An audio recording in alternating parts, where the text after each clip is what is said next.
कंजूस और साधु की कहानी। गांव अमीर नगर में एक बहुत ही बड़ा कंजूस रहता था। उसी कंजूसी का यह आलम था कि देख खाना खाने बैठता तो अपना दरवाज़ा इसलिए बंद कर लेता ताकि कहीं उसे खाते समय कोई आ गया तो उसे भी खाना खिलाना न पड़ जाए। दुर्भाग्यवश एक दिन जिस समय वो खाना खाने के लिए बैठा तो दरवाज़ा बंद करना भूल गया। अभी वह कंजूस खाना खाने के लिए बैठा ही था कि तभी एक साधु भिक्षा मांगने आ गया। उसने कहा, बेटा भगवान के नाम पर एक रोटी तो दे दो। कंजूस तुरंत खाना छोड़कर उठा। उसने साधु को वहाँ से टालने की कोशिश की, मगर साधु अड़ियल था। वह वहीं खड़ा रहा। साधु को टलता न देख कंजूस ने सोचा, यह साधु तो बड़ा अड़ियल है, इसे तो कुछ देकर ही टालना होगा। उसने आधी रोटी साधु को देनी चाहिए, मगर साधु ने आधी रोटी लेने से मना कर दिया और कहा, मैं तो पूरी एक रोटी ही लूँगा। लेकिन कंजूस ने उसे पूरी रोटी नहीं दी और साधु ने आधी रोटी नहीं पकड़ी। फिर वह कंजूस खाना खाकर अपने काम पर चला गया। शाम को जब वह लौटकर अपने घर पर आया तो उसने साधु को अपने दरवाजे पर ही बैठा पाया। तब उस कंजूस ने साधु की अड़िकता देखकर उसे पूरी एक रोटी देनी चाहिए। लो बाबा, तुम पूरी एक रोटी ही लो, अब एक नहीं, मुझे 2 रोटी चाहिए, क्योंकि अब खाने का दूसरा समय आ गया है। एक रोटी अपनी और बढ़ता देखकर साधु महाराज ने तुरंत कहा, तुझे एक रोटी लेनी है तो ले। कंजूस ने अकड़कर साधु को धिक्कारा, मगर साधु ने से वह रोटी भी नहीं ली। कंजूस ने साधु के कहने पर उसे 2 रोटी नहीं दी। कंजूस अपने घर में घुसा, दरवाज़ा बंद किया, खाना खाया और सो गया। वह सुबह उठा तो उसने साधु को अपने दरवाजे पर ही बैठा पाया।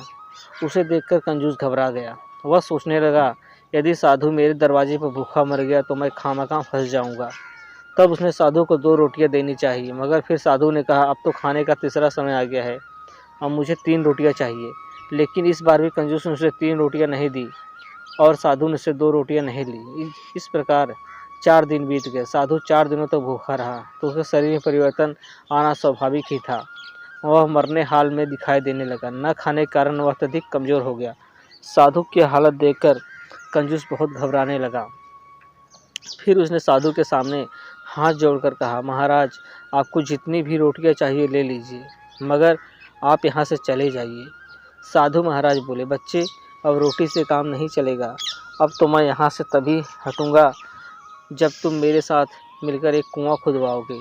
साधु महाराज की यह बात सुनकर कंजूस का दम खुशक हो गया। वह बोला, यह आप क्या कह रहे हैं महाराज, मैं कुआं नहीं खुदवा सकता। अच्छा फिर ठीक है, मैं भी यहाँ से नहीं हटूँगा।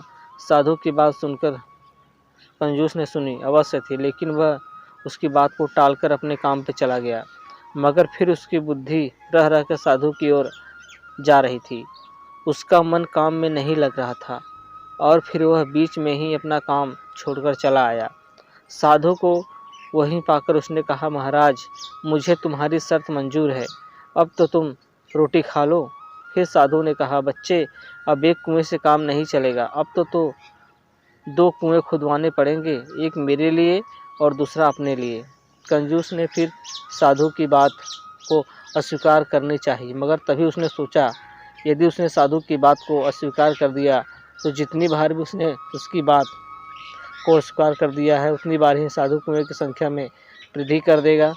नहीं, मुझे हाँ कर देनी चाहिए। फिर उसने 2 कुएं खुदवाने के लिए साधु से हाँ कर ली और कुछ दिन बाद दोनों को कुएं तैयार हो गए।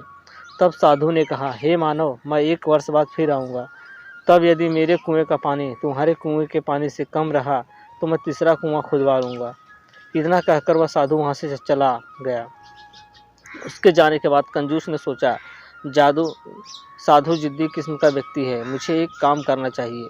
मैं अपना कुआं खुला छोड़ देता हूँ और साधु के कुएं को बंद कर देता हूँ। लोग मेरे कुएं से पानी निकालेंगे और साधु का कुआं सुरक्षित रहेगा। इससे निश्चित ही मेरे कुएं का पानी कम होगा और साधु के कुएं का पानी ज्यों का त्यों बना रहेगा। फिर कंजूस ने ऐसा ही किया। उसने अपने कुआं खुला छोड़कर साधु महाराज का कुआं ढक दिया। 1 वर्ष बाद साधु अपने कहे अनुसार पुनः आया। साधु को देखते ही कंजूस ने गर्व से कहा, महाराज, आप अपने और मेरे कुएं का पानी नाप लीजिए, मेरे कुएं में आपके कुएं से पानी कम है। साधु कंजूस साथ कुएं के पास गया, बोला तुम नापो। फिर कंजूस ने दोनों कुओं का पानी नापा। नापते ही वे हड़बड़ा गया। उसने साधु की शर्त याद आ गई। उसने कहा, महाराज आप मुझसे कैसी भी कसम ले लें, मैंने आपके कुएं से किसी को भी पानी लेने भरने नहीं दिया है, जबकि मैंने अपने कुएं को लोगों को पानी भरने के लिए खुला छोड़ दिया था। लोग मेरे ही कुएं से पानी भर कर ले जाते थे, मगर फिर भी मेरे कुएं में पानी ज़्यादा कैसे हो गया, यह मेरी समझ में नहीं आया। कंजूस की बात सुनकर साधु मुस्कुराया, फिर बोला, अरे बुद्धू, थोड़ी गहराई से सोचो, तब सब कुछ समझ जाओगे। कंजूस ने फिर दिमाग पर बहुत जोर लगाया, लेकिन उसे समझ में कुछ नहीं आया। फिर साधु महाराज ने उसे समझाया, अरे बेवकूफ़ आदमी, तूने मेरे कुएं से किसी को पानी भरने नहीं दिया और अपना कुआं लोगों के लिए खुला छोड़ दिया। तू नहीं जानता, अकल के अंधे आदमी, कि दान देने से धन कभी नहीं घटता, तिजोरी में रखने से वह घट जाता है। इसलिए मेरे कुएं से तूने पानी नहीं निकलने दिया, अपने कुएं से खूब पानी भरवाया, तभी तो तुम्हारे कुएं का पानी मेरे कुएं से ज़्यादा रहा। साधु की बात सुनकर कंजूस की आंखें खुल गई। फिर वह उस दिन से दान करने लगा। अब वह जान गया कि दान करने से धन कभी नहीं घटता। शिक्षा, कंजूसी एक हद तक तो ठीक होती है, परंतु वह ज़्यादा पड़ जाए तो हानिकारक सिद्ध होती है। दान देने में तो किसी प्रकार कंजूसी नहीं बरतनी चाहिए। बड़े बड़े ग्रंथों में लिखा है कि दान देने से धन में वृद्धि होती है। अतः मनुष्य को ऐसा होना चाहिए कि वह दान देता रहे। दान देने से ईश्वर प्रसन्न होते हैं।